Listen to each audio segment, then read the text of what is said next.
3. Kebebasan. Big Data sedang mengawasi Anda. Kisah liberal menghargai kebebasan manusia sebagai nilai nomor 1. Kisah ini menyatakan bahwa semua otoritas pada akhirnya berakar dari kehendak bebas individu manusia, seperti yang diekspresikan dalam perasaan, keinginan, dan pilihan mereka. Dalam politik, liberalisme percaya bahwa pemilih tahu yang terbaik, karena itu menjunjung proses pemilihan demokratis. Dalam ekonomi, liberalisme menyatakan bahwa pelanggan selalu benar. Oleh karena itu, ia memuji prinsip-prinsip pasar bebas. Dalam masalah personal, liberalisme mendorong orang untuk mendengarkan dirinya sendiri, jujur pada diri mereka sendiri, dan mengikuti kata hati mereka, selama mereka tidak melanggar kebebasan orang lain. Kebebasan pribadi ini diabadikan dalam bentuk hak asasi manusia.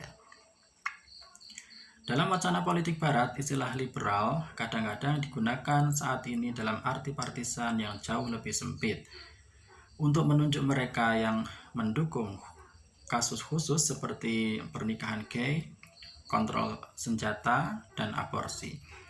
Namun, apa yang disebut konservatif juga merangkul pandangan dunia liberal yang luas. Khususnya di Amerika Serikat, baik Partai Republik maupun Demokrat harus sesekali mengambil jeda dari pertengkaran mereka yang panas untuk mengingatkan diri mereka bahwa mereka semua sepakat mengenai hal-hal mendasar seperti pemilu yang bebas, peradilan yang independen, dan hak asasi manusia.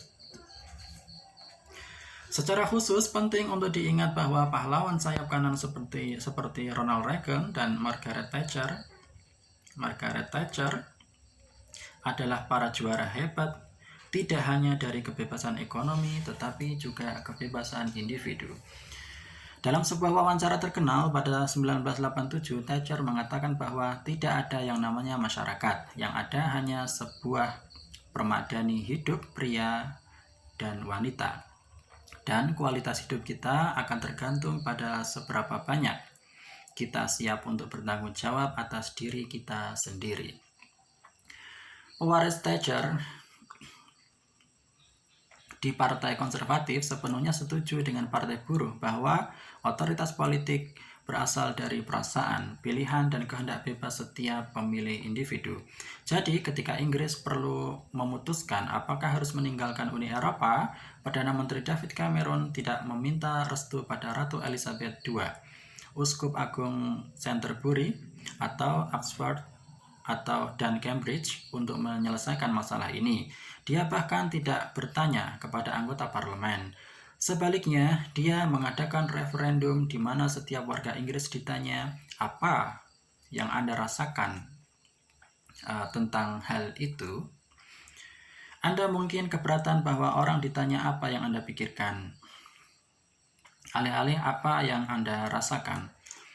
Tetapi ini adalah kesalahan persepsi yang umum. Referendum dan pemilu selalu tentang perasaan manusia, bukan tentang rasionalitas manusia. Jika demokrasi adalah masalah pengambilan keputusan yang rasional, sama sekali tidak ada alasan untuk memberikan semua orang hak suara yang setara, atau mungkin hak untuk memilih apapun.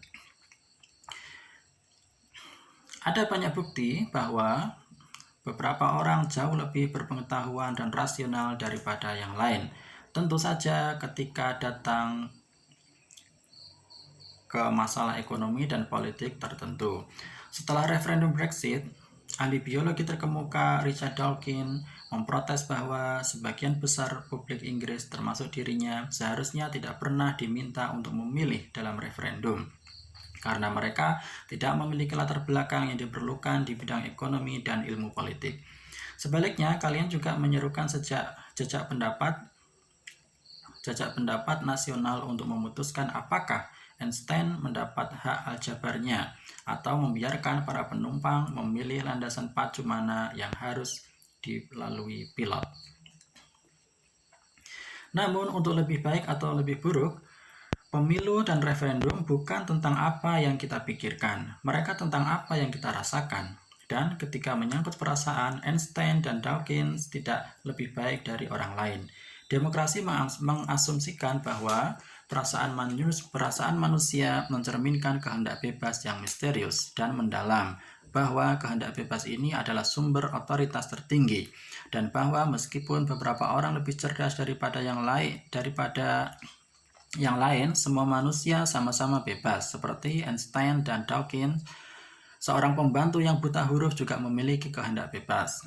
Maka pada hari pemilihan, perasaannya diwakili oleh hak suara dihitung sama seperti orang lain. Perasaan memandu bukan hanya para pemilih. Perasaan memandu bukan hanya para pemilih, tapi juga para pemimpin. Dalam referendum Brexit 2016, kampanye cuti dipimpin bersama oleh Boris Johnson dan Michael Gove.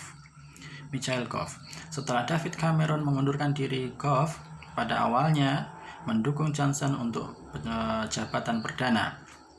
Tetapi pada menit terakhir, Gove menyatakan bahwa Johnson tidak layak untuk posisi tersebut dan mengumumkan keinginannya sendiri untuk mencalonkan diri untuk jabatan itu. Tindakan Gove yang menghancurkan peluang Johnson digambarkan sebagai pembunuhan politik Machiavellian.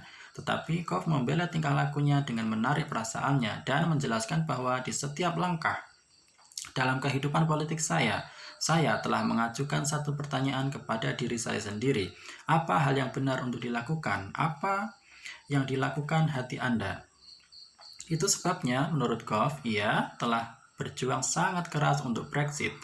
Dan karena itu ia merasa harus mundur dari sekutu pertamanya, Boris Johnson, dan mengajukan sendiri tawaran untuk posisi Al-Badok karena hatinya telah menyuruhnya untuk melakukannya.